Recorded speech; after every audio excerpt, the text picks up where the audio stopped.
ক্লাসে নিশ্চয়ই এমন একজন স্টুডেন্ট আছে যে ক্লাস শুরু হওয়ার আগেই বেঞ্চে বসে থাকে। খাতা এত পরিষ্কার যে দেখে টিচারও ভাবে এই খাতাটা কি প্রিন্ট করা।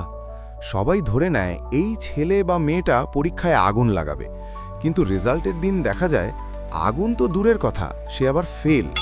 আর যে ছাত্রটা লাস্ট বেঞ্চে বসে জানালার বাইরে মেঘ গুনছিল সে ভালো নম্বর পেয়ে গেছে। তখন মাথায় একটাই প্রশ্ন, ভাই এই গেমের রুলস কি?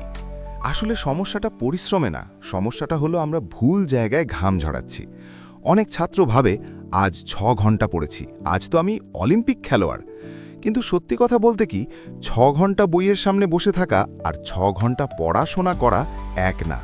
অনেক সময় শরীর বইয়ের সামনে থাকে কিন্তু মনটা থাকে মোবাইলের রিলে, হোয়াটসঅ্যাপে অথবা কালকের বিরিয়ানির প্ল্যানে।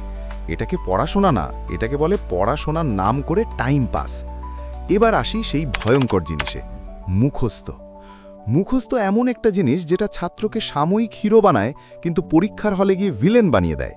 প্রশ্ন একটু ঘুরে এলেই মাথার ভেতর লোডিং 99% লেখা দেখা যায়, কিন্তু লোড আর হয় না, কারণ তুমি বুঝোনি, তুমি শুধু কপি করেছো বই থেকে মাথায়। অনেক ছাত্র আবার সিলেবাস শেষ করার নেশায় ভোগে। সে ভাবে আজ 3টে অধ্যায় শেষ, কাল 4টে। ভাই, নেটফ্লিক্স সিরিজ শেষ করা আর সিলেবাস শেষ করা এক জিনিস না। একটা অধ্যায় ভালো করে বুঝলে সেটা পরীক্ষায় বারবার কাজে লাগবে, আর না বুঝে শেষ করলে পরীক্ষার হলে বসে শুধু পেন কামড়াবে। আরেকটা মজার ব্যাপার হলো, পরিশ্রমী ছাত্ররা ভাবে তারা কখনো ভুল করে না। টেস্টে খারাপ হলে বলে, স্যার প্রশ্ন আউট অফ সিলেবাস ছিল, কিন্তু আশ্চর্যভাবে সেই আউট অফ সিলেবাস প্রশ্নেই কেউ কেউ ফুল নম্বর পেয়ে যায়। টপ ছাত্ররা আয়নায় নিজের ভুল দেখে, আর আমরা আয়নায় শুধু নিজের কষ্ট দেখি। নোট বানানোর কথায় আসি, কিছু ছাত্রের নোট এত সুন্দর হয় যে মনে হয় খাতা না, আর্ট বুক। কিন্তু পরীক্ষার হলে গিয়ে সেই আর্টের কোনো কাজ হয় না, কারণ নোট বানানো আর শেখা এক জিনিস না। নোট হলো গুগল ম্যাপ, কিন্তু হাঁটতে হবে তোমাকেই, শুধু ম্যাপ দেখলে গন্তব্যে পৌঁছানো যায় না। এবার আসি ফোকাস। আমি আজ 5 ঘন্টা পড়েছি, এই কথা বলার আগে একবার নিজের ফোনের স্ক্রিন টাইম দেখে নিও। যদি দেখো 3 ঘন্টা মোবাইল, 2 ঘন্টা পড়া, তাহলে বুঝে নাও তুমি পড়াশোনা করনি, তুমি মোবাইলের সাথে লুকোচুরি খেলেছ। টপ ছাত্ররা কম পড়ে, কিন্তু তাদের পড়াশোনায় নোটিফিকেশন সাইলেন্ট থাকে। অনেক ছাত্র প্রশ্ন করতে ভয় পায়, ভাবে আমি যদি প্রশ্ন করি সবাই ভাববে আমি গাধা।